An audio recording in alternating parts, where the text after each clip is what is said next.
इस कहानी की शुरुआत होती है डेलरिगो नाम के एक आदमी से, जो पिछले कई सालों से कार्टिया नाम की एक लड़की की तलाश में लगा हुआ था। कार्टिया एक बहुत ही जाने माने साइंटिस्ट की बेटी है जिसका नाम था पीटर लिटवेंको।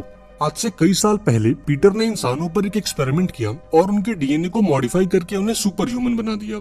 इन सुपर ह्यूमंस को हिटमैन एजेंट कहा जाता और हर एक एजेंट को एक खास नंबर डेडिकेट किया जाता, जैसे कि agent 01, agent 02, agent 03 and so on. ये एजेंट किसी भी आम इंसान से कई गुना बेहतर थे, क्योंकि ना तो इनके पास कोई फीलिंग्स थी और ना ही इन्हें कोई दर्द महसूस होता, और तो और इनका दिमाग किसी भी आम इंसान से 100 गुना तेज था।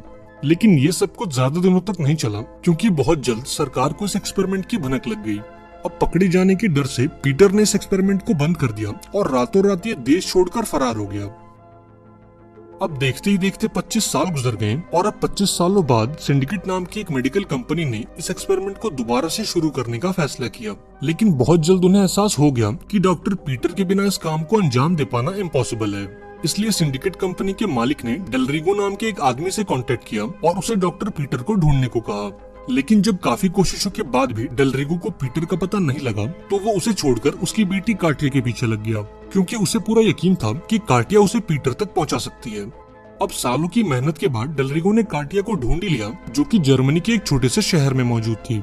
लेकिन अभी वो इस बात की जानकारी सिंडिकेट के मालिक को देता, उससे पहले किसी ने उसके कंप्यूटर को हैक कर लिया और उसके सीक्रेट बेस पर अटैक कर दिया। ये देखकर डेलरिगो के बॉडीगार्ड्स फौरन एक्शन में आ गए और उसे गाड़ी में बिठाकर एक सेफ हाउस की तरफ निकल गए। लेकिन वो ये नहीं जानते थे कि कोई उनकी हर एक मूवमेंट को ट्रैक कर रहा है। अभी वो कुछ समझ पाते कि तभी वहाँ एक धमाका हो गया और इनकी 3 में से 2 गाड़ियों के परखच्चे उड़ गए। ये देखकर बॉडीगार्ड्स ने अपना रास्ता बदल दिया और बचते बचाते डेलरिगो को एक सेफ हाउस तक पहुंचाया। अब सेफ हाउस पहुंचते ही डेलरिगो सीधा कंट्रोल रूम की तरफ भागा, ताकि वो इस पूरी सिचुएशन के बारे में पता लगा सके। लेकिन अंदर आकर उसने देखा कि किसी ने उसके दोनों गार्ड्स को पहले ही मार दिया है। अभी वो कुछ सोच पाता कि तभी उसके बाकी गार्ड्स भी मारे गए और तब उसकी नजर रूम में बैठे एक आदमी पर गई। ये आदमी एक हिटमैन एजेंट था जिसका नाम था एजेंट 47। यहाँ 47 ने उससे कार्टिया का पता पूछा, लेकिन डेलरिगो ने उसे कुछ भी बताने से साफ इनकार कर दिया। पर जब 47 ने उसे जान से मारने की धमकी दी, तब डेलरिगो ने डर के मारे सब कुछ उगल दिया। अब कार्टिया की लोकेशन मिलते ही 47 ने कमरे में एक धमाका कर दिया और डेलरिगो को जान से मार डाला। इधर सिंडिकेट कंपनी के मालिक को भी ये खबर लग गई कि फिलहाल कार्टिया जर्मनी में मौजूद है, और इसलिए उसने अपने एक खास आदमी को जर्मनी भेजा ताकि वो कार्टिया को किडनैप करके उसके पास ला सके। वहीं दूसरी तरफ हम कार्टिया को देखते हैं, जो कि जर्मनी की एक लाइब्रेरी में बैठकर डॉक्टर पीटर यानी कि अपने पिता को ढूंढने की कोशिश कर रही थी। अब दुनिया भर के लोग कार्टिया को इसलिए ढूंढ रहे थे ताकि वो उन्हें पीटर तक पहुंचा सके। लेकिन सच्चाई तो ये है कि खुद कार्टिया को भी पीटर के बारे में कुछ नहीं पता। कार्टिया को पीटर का चेहरा तो याद है, पर वो तो ये तक नहीं जानती कि वो उसकी खुद की बेटी है। उसके दिमाग में पीटर की कुछ पुरानी यादें हैं और उसकी एक धुंधली तस्वीर भी है, और इस तस्वीर के अलावा वो इस दुनिया में और किसी को नहीं जानती।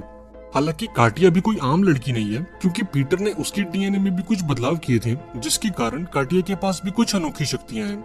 उसका दिमाग ऐसी बातों और चीजों को सेंस कर सकता है जो किसी भी नॉर्मल इंसान के लिए इम्पॉसिबल है। अगर आसान शब्दों में कहें तो कार्टिया के पास टेलीकिनेसिस की शक्तियां हैं, जिससे वो अपने आसपास हो रही चीजों को सेंस कर सकती है और किसी भी चीज को छूकर उसके पास्ट और फ्यूचर का अंदाजा लगा सकती है। अब इधर 47 भी जर्मनी पहुंच गया और कार्टिया की फोटो को जर्मनी के डेटाबेस में डालकर उसकी पूरी कुंडली निकाल ली। अब कार्टिया का एड्रेस मिलते ही 47 ने अपना सारा सामान इकट्ठा किया और फौरन उसके घर की ओर निकल गया। इधर जब कार्टिया नींद में होती है तो उसे अपने आसपास खतरे का आभास होता है। वो सपने में 47 को देखती है, जो तेजी से उसकी तरफ चला आ रहा था। ये देखते ही वो फौरन जाग उठी और कुछ जरूरी सामान को अपने पर्स में डालकर बिल्डिंग की खिड़की से भाग निकली। इधर जब 47 कार्टिया के कमरे में पहुंचा तो उसे वहाँ कोई नहीं मिला, लेकिन तभी उसे एक मैप दिखाई दिया और इस मैप को पढ़कर वो समझ गया कि जरूर कार्टिया रेलवे स्टेशन पर गई है। इधर स्टेशन पर कार्टिया की मुलाकात सिंडिकेट एजेंट जॉन से होती है, जो उसकी तरफ मदद का हाथ बढ़ाता है। ये वही एजेंट था जिसे सिंडिकेट कंपनी के मालिक ने कार्टिया को किडनैप करने भेजा था। यहाँ जॉन कार्टिया से कहता है कि तुम जिस आदमी से बचकर भाग रही हो वो इतनी आसानी से तुम्हारा पीछा नहीं छोड़ेगा, लेकिन अगर तुम चाहो तो मैं तुम्हें 47 से बचा लूंगा और उस आदमी को ढूंढने में तुम्हारी मदद करूंगा जिसे तुम इतने सालों से ढूंढ रही हो, यानी कि डॉक्टर पीटर। लेकिन अभी कार्टिया कुछ कह पाती कि तभी 47 वहाँ पहुँच गया और इन दोनों पर अंधाधुंध गोलियां बरसाने लगा। यहाँ जॉन ने 47 पर हमला कर दिया और ये दोनों ट्रेन के ट्रैक पर जा गिरे। ये दोनों काफी देर तक ऐसे ही लड़ते रहे, लेकिन फिर जॉन ने मौका देखकर 47 को चकमा दे दिया और कार्टिया को लेकर वहाँ से फरार हो गया। ये दोनों स्टेशन के बाहर निकले और एक टैक्सी पकड़कर यहाँ से भागने लगे। लेकिन अभी ये दोनों यहाँ से निकल पाते कि तभी 47 ने ड्राइवर को एक हेडशॉट देकर उसे मौत की घाट उतार दिया। अब ये दोनों फटाफट गाड़ी से बाहर निकले और पैदल चलकर वहाँ से भागने लगे। काफी दूर चलने के बाद जब इन्होंने पीछे मुड़कर देखा तो 47 अब भी उनका पीछा कर रहा था। तभी जॉन को एक यूएस एम्बेसी दिखाई दी और ये देखकर उसके दिमाग में एक आइडिया आया। वो कार्टिया को लेकर एम्बेसी के बाहर पहुंचा और अपनी बंदूक निकालकर हवा में गोलियां चलाने लगा। ये देखकर यूएस सोल्जर्स ने इन दोनों को गिरफ्तार कर लिया और इन्हें एम्बेसी के अंदर ले गए। दरअसल ये जॉन का प्लान था ताकि वो यूएस एम्बेसी के अंदर जा सके, क्योंकि उसे पूरा यकीन था कि 47 इस बिल्डिंग के अंदर तो नहीं आएगा। इधर एम्बेसी का एक ऑफिसर कार्टिया से पूछताछ करने लगा, पर तभी कार्टिया को यह सेंस हुआ कि 47 भी इस बिल्डिंग के अंदर एंटर हो चुका है। इधर 47 एक बड़ा सा बैग लेकर बिल्डिंग में एंटर हुआ और जब गार्ड्स ने इस बैग को स्कैन किया तो उन्हें अंदर से एक स्नाइपर राइफल और ढेर सारी गोलियां मिली। इसके बाद 47 को गिरफ्तार करके उसे इंटरोगेशन रूम में लाया गया, जहां एक सीनियर ऑफिसर ने उससे यहां आने की वजह पूछी। लेकिन कुछ बोलने के बजाय 47 ने अपनी बंदूक को हवा में उछालकर उसे फायर कर दिया और हथकड़ी को तोड़कर आजाद हो गया।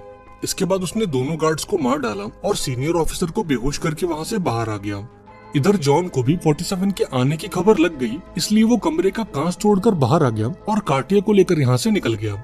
इसके बाद इन्होंने पुलिस की गाड़ी चुराई और 47 से बचकर भागने लगे। लेकिन बदकिस्मती से 47 ने इन दोनों को देख लिया और इनके गाड़ी के नंबर को नोट कर लिया। इसके बाद वो एम्बेसी की छत पर पहुंचा और उस गाड़ी को ढूंढकर उस पर गोली चला दी। लेकिन खुशकिस्मती से 47 की ये गोली कार्टिया के हाथ में लगी और ये दोनों यहाँ से जिंदा बच निकले। अगले दिन जॉन ने कार्टिया को बताया कि डॉक्टर पीटर कोई और नहीं बल्कि तुम्हारे अपने पिता हैं। आज से कई साल पहले उन्होंने इंसानों के दिमाग पर एक रिसर्च की और उन पर ना जाने कितने एक्सपेरिमेंट्स किए। लेकिन जब सरकार को इस बात की खबर लगी तो पकड़े जाने के डर से वो रातों रात अपना देश छोड़कर फरार हो गए और उन्होंने तुम्हें भी पीछे छोड़ दिया, क्योंकि उनके साथ रहकर तुम्हारी जान को भी खतरा था। इसलिए उन्होंने तुम्हारे दिमाग को मॉडिफाई करके तुम्हें टेलीकिनेसिस की शक्तियां दी ताकि तुम खुद के दम पर जिंदा रह सको। अब इन बातों को सुनकर कार्टिया ने फौरन अपना मैप निकाला और अपनी शक्तियों को यूज करके अपने पिता को ढूंढने की कोशिश की। तभी उसे कुछ झलकियां दिखाई दी और वो फौरन समझ गई कि फिलहाल उसके पिता कौन से देश में है। यहाँ जॉन कार्टिया से पूछता है कि तुमने अभी अभी अपनी झलकियों में क्या देखा, लेकिन अभी कार्टिया उसे कुछ बता पाती कि तभी 47 कमरे में एंटर हुआ और अपनी बंदूक की सारी गोलियां जॉन के सीने में उतार दी। इसके बाद उसने कार्टिया को बेहोश किया और उसे अपने कंधे पर उठाकर वहाँ से ले गया। कुछ घंटों बाद जब कार्टिया को होश आया तो वो एक चेयर से बंधी हुई थी और 47 उसके सामने खड़ा था। यहाँ 47 उससे कहता है कि तुम्हें मुझसे डरने की कोई जरूरत नहीं है, मैं तुम्हें मारने नहीं बल्कि सिंडिकेट के लोगों से बचाने आया हूँ। इस पर कार्टिया कहती है कि अगर तुम मुझे मारना नहीं चाहते तो कल रात तुमने मुझ पर गोली क्यों चलाई। इस पर 47 कहता है कि वो कोई गोली नहीं बल्कि एक जीपीएस ट्रैकर था और उसी की मदद से मैं तुम्हें ढूंढ पाया। इसके बाद वो कार्टिया का हाथ पकड़ता है और ऐसा करते ही कार्टिया उस दिन की झलकियों को देखती है जब उसके पिता उसे लेकर भाग रहे थे और भागते भागते उन्होंने 47 को वहीं छोड़ दिया था। इसके बाद उसके पिता ने उसे भी छोड़ दिया क्योंकि उन्हें पूरा यकीन था कि कार्टिया अपनी शक्तियों के दम पर सरवाइव कर लेगी। यहाँ 47 कहता है कि तुम भी मेरी तरह एक एजेंट हो और तुम्हारा नाम एजेंट 90 है और इसका मतलब ये है कि तुम मुझसे 2 गुना बेहतर हो। इतना कहकर 47 वहाँ से जाने लगा और जाते जाते कार्टिया के पीछे लगे एक बड़े से फैन को ऑन कर दिया। यहाँ उसने कार्टिया से कहा कि तुम अपनी बचपन की ट्रेनिंग को याद करो और रस्सी को खोलकर अपनी जान बचा लो। अब पहले तो कार्टिया थोड़ी घबरा गई, लेकिन फिर आंखें बंद करके उसने अपनी ट्रेनिंग को याद किया और थोड़ी मशक्कत के बाद वो इस रस्सी को खोलकर आजाद हो गई। इसके बाद वो कमरे से बाहर आई जहाँ 47 पहले से उसका इंतजार कर रहा था। यहाँ 47 ने कार्टिया से उसके पिता के बारे में पूछा, लेकिन उसके कुछ बताने से पहले ही सिंडिकेट के लोगों ने इन पर हमला कर दिया। यहाँ कार्टिया अपनी शक्तियों का इस्तेमाल करके 47 को ये बताने लगी कि सिंडिकेट का कौन सा गार्ड कहाँ से आ रहा है और इस जानकारी के मुताबिक 47 एक एक करके सबको मारता गया। पर तभी अचानक से जॉन कार्टिया के सामने आ गया और ये देखकर कार्टिया पूरी तरह से हैरान हो गई। अब यहाँ ये खुलासा होता है कि जॉन की पूरी बॉडी टाइटेनियम की बनी है और इसलिए उस पर गोलियों का कोई असर नहीं होता। यहाँ जॉन और 47 की लड़ाई हो गई और इस बार जॉन 47 पर भारी पड़ रहा था। उसने 47 की खूब धुनाई की और उसे जमीन पर गिराकर उस पर अपनी बंदूक तान दी। यहाँ कार्टिया ने भी एक बंदूक उठा ली और जॉन के पीछे मौजूद कमरे की खिड़की पर गोली मार दी। इस कमरे में एक बड़ा सा पंखा था और कांच के टूटते ही इस बड़े से पंखे ने कई गार्ड्स को अपने अंदर खींच लिया। हालांकि जॉन इस बार भी जिंदा बच गया और जमीन पर गिरकर बेहोश हो गया। इसके बाद 47 और काटिया बिल्डिंग के बाहर आ गए, जहां काटिया ने बताया कि फिलहाल उसके पिता सिंगापुर में मौजूद हैं। इसके बाद ये दोनों एयरपोर्ट की तरफ भागे ताकि फ्लाइट पकड़कर जल्द से जल्द सिंगापुर पहुंच सके। इधर होश में आते ही जॉन ने काटिया का वो मैप देखा और तब उसकी नजर सिंगापुर पर गई, जिसे काटिया ने स्टिकर लगाकर हाईलाइट किया था। ये देखते ही वो पूरी कहानी समझ गया और सिंडिकेट के चेयरमैन को कॉल करके इसकी जानकारी दे दी।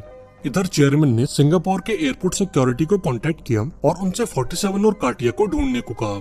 अब जब ये दोनों सिंगापुर पहुंचे तो 47 ने एक पायलट की यूनिफॉर्म चुरा ली और काटिया से कहा कि तुम सिक्योरिटी कैमरा से बचते हुए मुझे एयरपोर्ट के मेन गेट पर मिलो। काटिया ने भी ठीक ऐसा ही किया और सभी कैमरा से बचते हुए एयरपोर्ट के बाहर आ पहुंची। इसके बाद वो गाड़ी में बैठी और ये दोनों यहाँ से निकल गए। हालांकि काटिया एयरपोर्ट के कैमरा से तो बच निकली, लेकिन बाहर निकलते वक्त मेन गेट के कैमरे ने उसे कैप्चर कर लिया। इधर 47 और काटिया एक होटल में आकर रुके, जहां 47 अपनी बंदूक को सामने रखकर सो गया।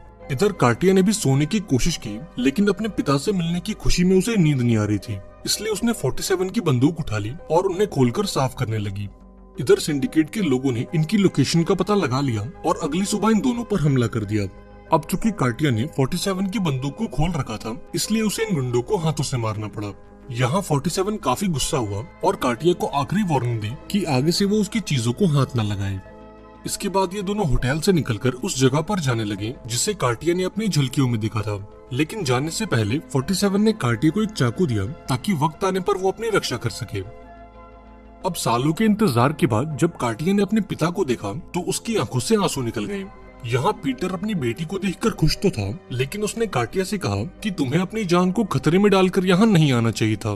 यहाँ काटिया ने उससे सवाल किया कि सालों पहले आपने मुझे मरने के लिए अकेला क्यों छोड़ दिया और इतने सालों बाद भी आपने मुझसे मिलने की कोशिश क्यों नहीं की।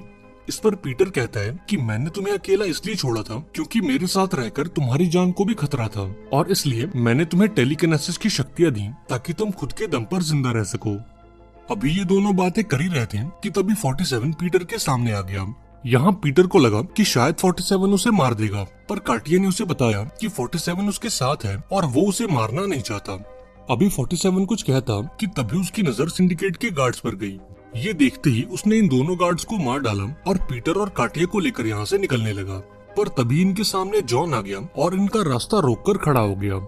अब यहाँ पीटर ने 47 को बाहर निकलने का एक दूसरा रास्ता बताया और ये सभी जैसे तैसे करके बिल्डिंग के बाहर आ गए। लेकिन थोड़ी दूर जाते ही सिंडिकेट के गार्ड्स ने इनकी गाड़ी पर हमला कर दिया और केबल्स की मदद से कार को एक चौराहे पर रोक दिया। यहाँ 47 ने खुद को आजाद करने की काफी कोशिश की, लेकिन इसका कोई फायदा नहीं हुआ। आखिर में वो गाड़ी से बाहर निकला और एक एक करके इन गार्ड्स को मारता गया, लेकिन गार्ड्स की संख्या इतनी ज्यादा थी कि इन सभी ने यहाँ से भाग जाना ही बेहतर समझा। अब भागते भागते एक गोली पीटर के पैर में लग गई और वो फौरन जमीन पर गिर गया। यहाँ 47 ने उसकी मदद करने की कोशिश की, लेकिन पीटर ने उन्हें यहाँ से भाग जाने को कहा। हालांकि काटिया इसके लिए राजी नहीं थी, पर अब इनके पास कोई और चारा भी नहीं था, इसलिए 47 काटिया को लेकर वहाँ से निकल गया और इधर सिंडिकेट के लोगों ने पीटर को बंदी बना लिया। इसके बाद पीटर को सिंडिकेट के ऑफिस लाया गया, जहां जॉन ने उसे कुर्सी से बांधकर उससे हिटमैन एजेंट बनाने का फॉर्मूला पूछा। लेकिन जब पीटर ने उसे कुछ नहीं बताया तो जॉन ने उसकी बॉडी में एक केमिकल का इंजेक्शन लगा दिया। इंजेक्शन के लगते ही पीटर को काफी तेज दर्द हुआ और उसके दिल की धड़कन भी काफी बढ़ गई, लेकिन इसके बावजूद भी वो चुप रहा और जॉन को फॉर्मूला बताने से साफ इनकार कर दिया। इधर दूसरी तरफ 47 ने बिल्डिंग के कैमरास को हैक कर लिया और अंदर की सभी चीजों को मॉनिटर करने लगा। यहाँ उसने एक प्लान बनाया और फायर ब्रिगेड को कॉल करके ये झूठी खबर दी कि सिंडिकेट के ऑफिस में आग लग चुकी है। इसके बाद उसने बिल्डिंग के स्पीकर्स को यूज करके सिंडिकेट के चेयरमैन को ये ऑफर दिया कि अगर तुम पीटर को छोड़ दो तो मैं तुम्हें बदले में काटिया दूंगा। काटिया पीटर की बनाई गई सबसे बेस्ट एजेंट है और उस पर रिसर्च करके तुम अपने सभी सवालों के जवाब पा सकते हो। अब चेयरमैन को भी ये आइडिया पसंद आया और उसने 47 से हेलीपैड पर लैंड करने को कहा, लेकिन वो ये नहीं जानता था कि हेलीकॉप्टर में सिर्फ काटिया मौजूद है। यहाँ काटिया ने लैंड करने के बजाय हेलीकॉप्टर को सीधा बिल्डिंग में घुसा दिया, जिससे सिंडिकेट के कई गार्ड्स की मौत हो गई। इधर 47 की बुलाई फायर ब्रिगेड भी बिल्डिंग तक पहुंच गई और 47 भी एक फायर फाइटर बनकर बिल्डिंग में एंटर हो गया। इधर काटिया भी अपने हिटमैन मोड में आ गई और एक एक करके सभी गार्ड्स को मारती गई। ये देखकर जॉन और बाकी गार्ड्स ने चेयरमैन को एक सेफ कमरे में पहुंचाया, लेकिन अपना 47 तो यहाँ पहले से मौजूद था। उसने जॉन को देखते ही उस पर गोली चला दी और यहाँ इन दोनों के बीच लड़ाई शुरू हो गई। अब चूंकि जॉन पर गोलियों का असर नहीं हो रहा था, इसलिए 47 ने उसे एक इलेक्ट्रिक वायर से बांध दिया और बिल्डिंग की सारी बिजली उसकी बॉडी से गुजार दी। आखिरकार ये तरकीब काम कर गई और फाइनली जॉन का अंत हो गया। अब इधर कंपनी का चेयरमैन पीटर को लेकर यहाँ से भागने लगा और ये देखकर 47 और कार्टियर भी उसका पीछा करने लगे। यहाँ गार्ड्स ने इन्हें रोकने की काफी कोशिश की, लेकिन ये दोनों एक एक करके सबको मारते गए। पर जब तक ये दोनों ऊपर पहुंचे तब तक चेयरमैन पीटर को लेकर यहाँ से उड़ चुका था। यहाँ चेयरमैन ने पीटर से कहा कि वो बहुत जल्द वापस आएगा और कार्टियर को ढूंढकर इस एजेंट प्रोग्राम को दोबारा शुरू करेगा। अब ये सुनकर पीटर काफी परेशान हो गया और अपनी बेटी को बचाने के लिए एक फैसला लिया। उसने अपनी जेब से एक एस्थमा का पंप निकाला जो कि असल में एक बॉम्ब था। पीटर ने कार्टियर को आखिरी बार गुड बाय बोला और बिना कुछ सोचे इस बटन को दबा दिया। ऐसा करते ही हेलीकॉप्टर में जोरदार धमाका हो गया और चेयरमैन के साथ साथ पीटर भी मारा गया। अब ये देखकर कार्टियर पूरी तरह से टूट गई, क्योंकि जिस पिता को वो इतने सालों से ढूंढ रही थी वो उसकी आंखों के सामने जलकर खाक हो गया। पीटर ने ऐसा इसलिए किया ताकि कार्टियर की जान बची रहे और हिटमैन प्रोजेक्ट दोबारा से शुरू न हो सके। तभी 47 की बॉस ने उसे कॉल किया और इस प्रोजेक्ट को जड़ से खत्म करने के लिए कार्टियर को जान से मारने का हुक्म दिया। अब यहाँ ये खुलासा होता है कि 47 का असली मिशन तो पीटर को मारना था और इसी ने उसकी जेब में वो पंप डाला था। हालांकि 47 ने कार्टियर को मारने से इनकार कर दिया, क्योंकि उसने पीटर से वादा किया था कि वो कार्टियर की रक्षा करेगा। इसलिए उसने अपने फोन को बिल्डिंग से नीचे फेंक दिया और इसी के साथ ये शानदार मूवी यहाँ पर एंड हो गई।